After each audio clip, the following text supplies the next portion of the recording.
How's it going, everyone? And welcome to another special race. I'm joined here by the person I raced probably the most against, AeonAir. How's it going? Hello, I'm doing good. Got my gamer glasses on, not my gamer gloves, but I'm ready to beat your ass. How's it going with your new vacuum cleaner company called Aeon Sucks? It is a lot of sucking, but you know, the more you suck, the better you get.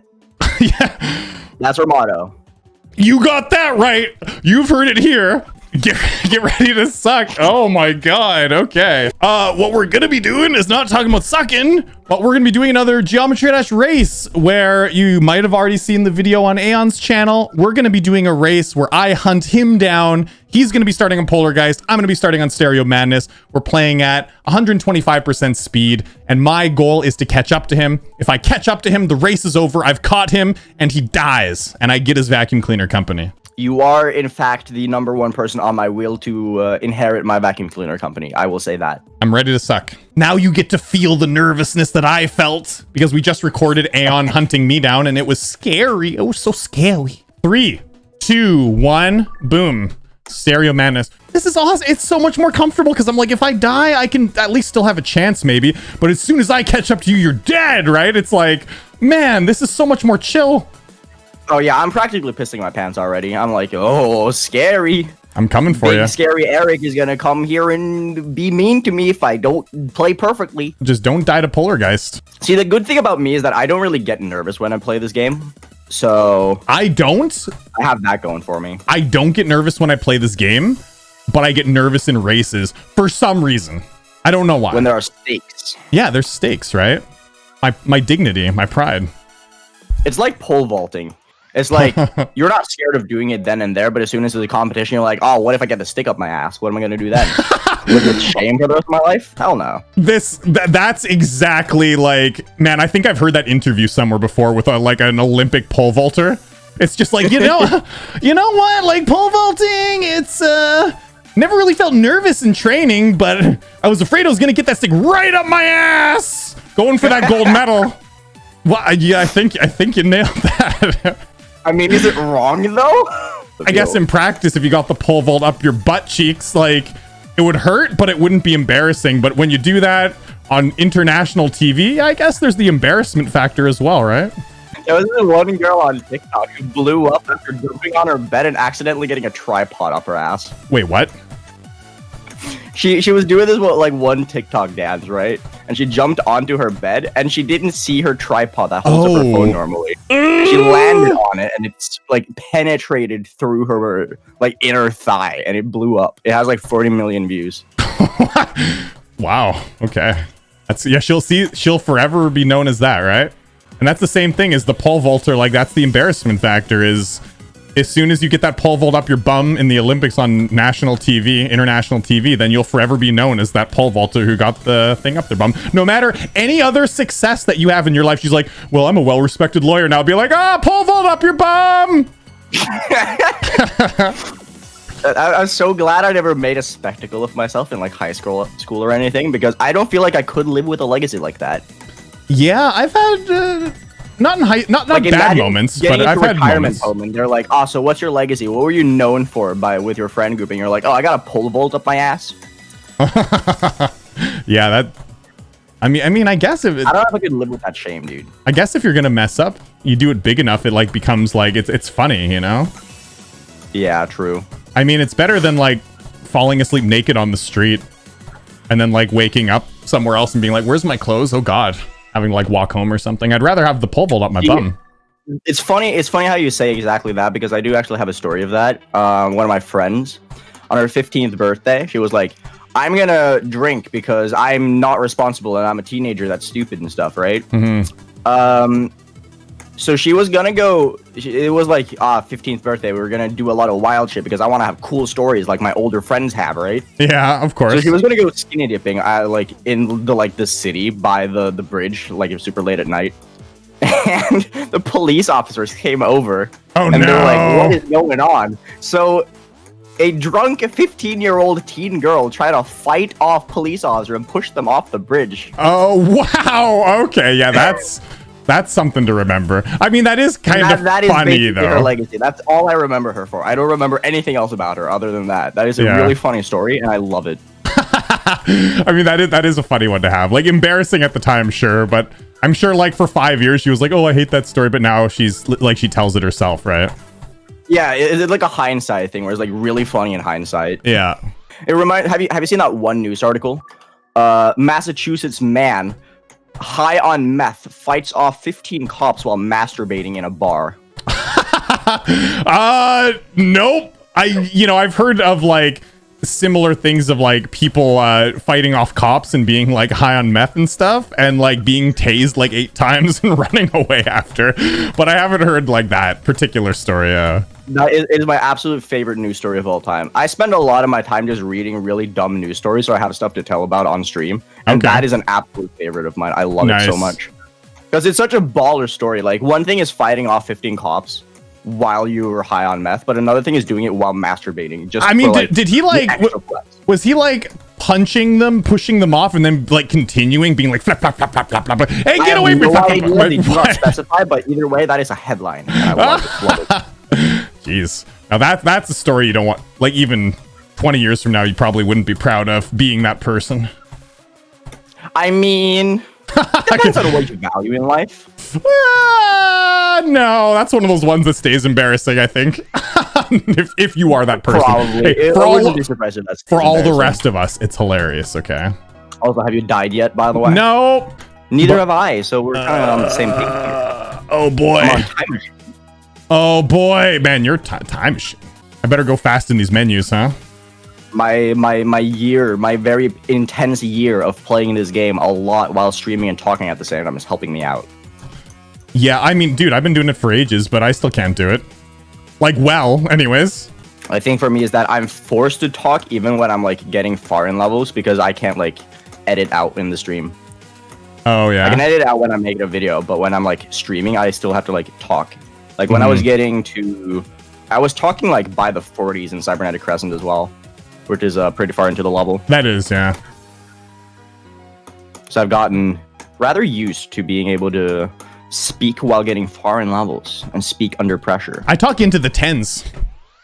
Like 10%, after 10%, I'm silent. Sometimes. It depends on the level, really. It depends on, like, I just get quiet, like, around the hard parts, usually.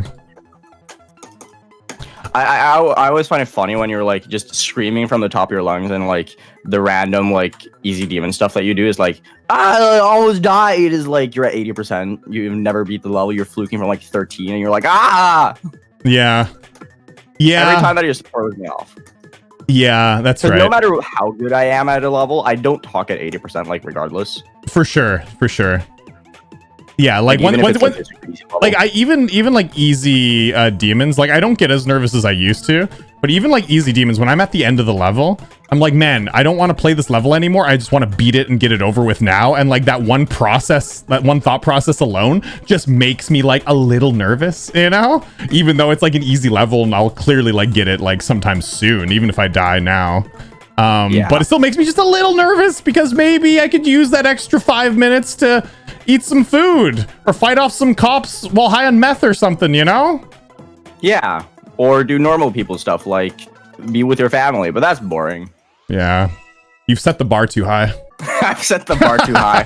How can you compete with fighting off cops on meth? Yeah, you've set the bar way too high. You challenged the man with almost 800 demons and soon to be 40 extreme demons.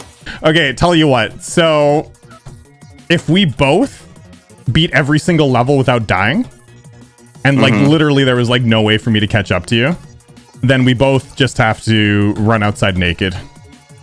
What? No, I'm gonna die on purpose on one of them. Fuck it. What a loser. That's not a winner's spirit. I know I'm a loser. Dude, it's like negative 20 degrees outside. I'm not going out naked. Hello? Dude, have you heard of the Wim Hof method? That guy who like goes out into the ice? Like swims in the icy water? He has a bunch of Guinness Book of World Records and he has this thing called the Wim Hof method where he's like take cold showers and one sec.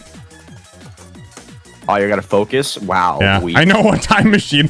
He's like take cold showers, but he has like the world record of like swimming like underneath ice in like lakes and then popping up like in another place that's like another hole in the ice. Like this guy's nuts, but he just like submerges himself in cold and he's like, it's all in your mind. He's like, you can literally survive temperatures like so cold as long as you can withstand like the mental pain, like up to a certain point. He's like, you gotta practice, but He apparently like it's his way of living, and he it like works well for like positive energy and stuff. Like it's like because the coldness like makes him feel alive. I feel like that's just in general though. A lot of life is just a mental state. It is, yeah. Like if you're able to be positive about something, you're gonna be able to achieve it. Like that's what I do with GD as well. Like I just know that I can beat the levels, so I just grind out the time until I beat the level. That's cool. Yeah, you a lot of people get mad at me for not reacting, but the reason why I don't react is because I expect to beat the level. So like why react to something that I know is gonna come there regardless? Yeah. The only times I react is if it's so out of the blue that I just can't process the fact that it just happened. Yeah, that's right. That's right. That's why I reacted to getting 95 on Killbot, but didn't react to beating it because I knew I was going to be able to beat it, but I didn't expect to get 95 when I did. Yeah, that's the same thing with me. Is like Bloodbath was like a long time coming for me, so I reacted pretty heavily to it. But anything else now, like when I beat Phobos, I'm not gonna like freak out. I'll be like, yes, and that's like it. Like that's gonna. It's not gonna be like a scream. Like 50. Oh yeah. Oh yeah. If I fluked it, I'd be like ecstatic. Yeah, for sure. But I have a feeling it's not gonna happen. Yes. I died to the same thing I died to on my channel on Clutterfunk at 90. We all know I'm gonna die to electrodynamics, so it's bad. It just happens, you know. Even though I love that level, the level. Fuck! I just died like an idiot. Back to square one, like on a stupid death too. It was awful. Are you gonna die to Clutterfunk again? You think? Are you sure? Yeah, I just beat it. I'm pretty sure. Are you sure? No, you really sure? I feel like I'm pretty sure at least. Really I theory of everything. Yeah. Clutterfunk just has the ending that's like really hard. That's like the only thing that worries me about doing races like this, especially at higher speeds, is the Clutterfunk stuff. For sure. Because the very end of Clutterfunk is so butt clenchy. It is, yeah. It is. It's really hard. Yeah. Pretty hard, especially for like a non-demon. It's pretty difficult.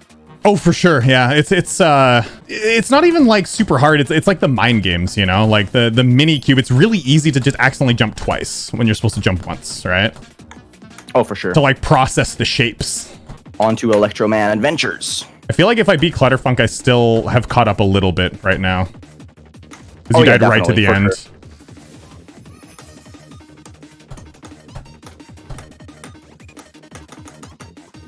But I'm a gamer, so I got this. I believe in myself.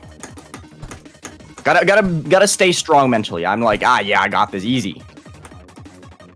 Up until the theory of everything too, then you're gonna catch up, and I'm gonna be like, damn it.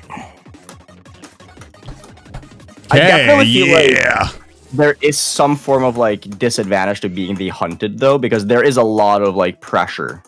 Oh no, there is, dude. I was nervous like the whole time. Like, yeah, I was scared. I was screaming and shit because like I felt the pressure. You know, you feel like someone's like just super close to you. Like being in the lead is scary.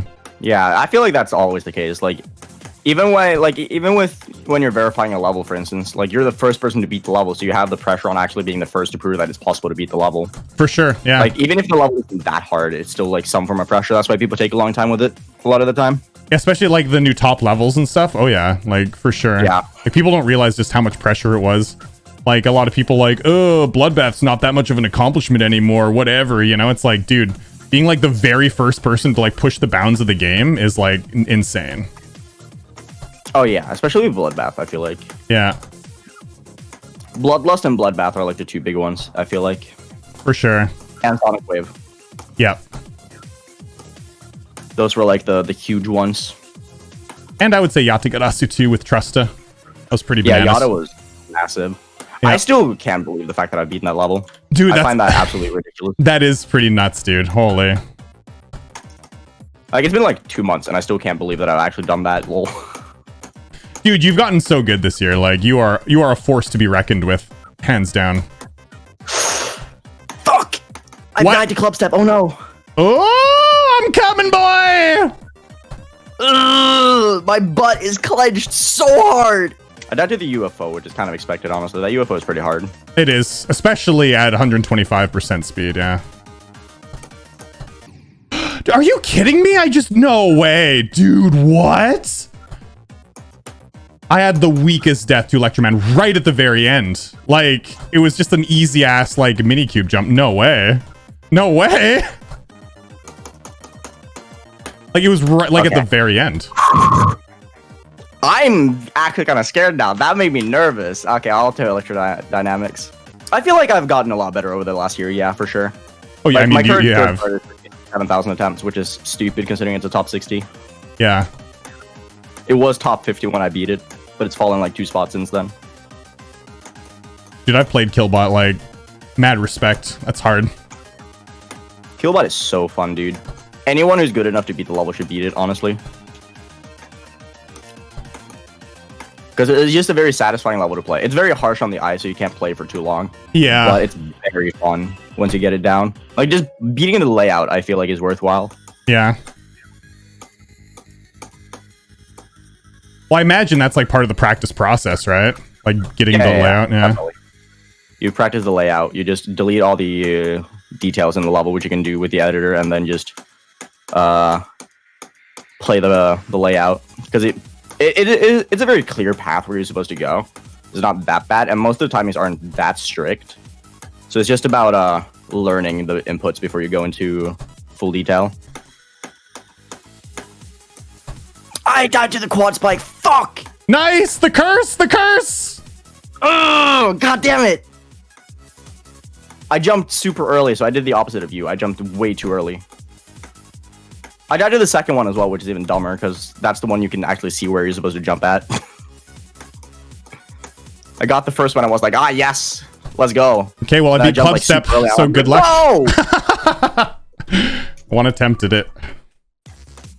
Club Step? Yep. Oh, boy. Ah, this is intense. Fuck. Yeah, I'm on Electro right now, 11%. Okay, it's focus time then for me. It's gone to the time I've silenced Aeon. That's how intense it is. Fuck, I died again. Died to the ship out part 70. Pressure's on you me gotta then. beat it first attempt. Yeah. Or we're both gonna lose to electrodynamics. Really? Is this what's happening? Maybe.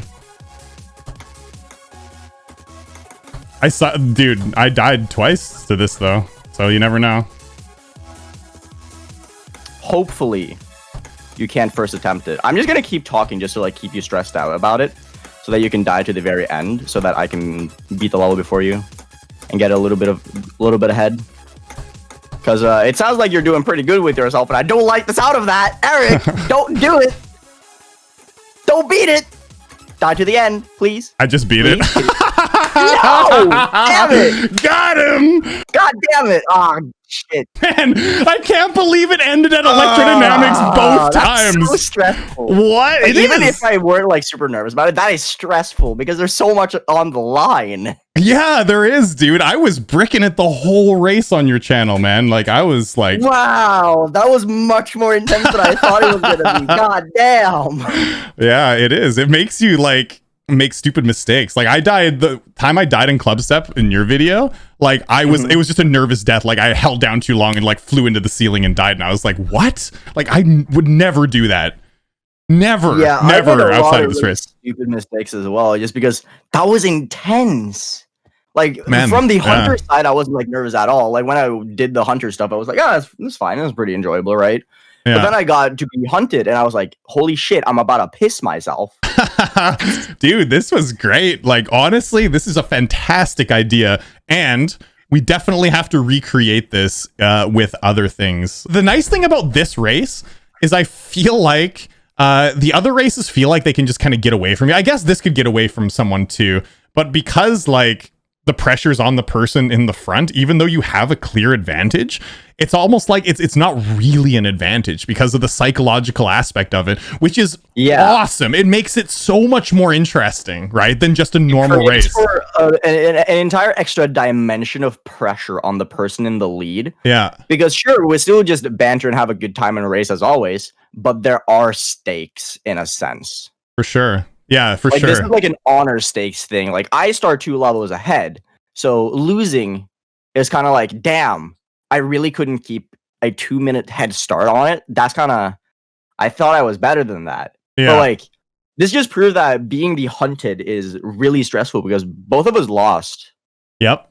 Being hunted. That's right. That's right. Yeah. That's 100% right. And like in these later levels, like Club Step and Electrodynamics, as I was kind of catching Yeah. up. I felt like it was weird. Like as I got closer to you as the hunter, I was feeling more and more comfortable. I was like, oh, I fucking got him. Like I got him now. Now just Eric, and just play well. I got him. Grow your confidence in your own skill to do it. Yeah. So like your boosting confidence as well just makes you play better because you know that you're able to do it.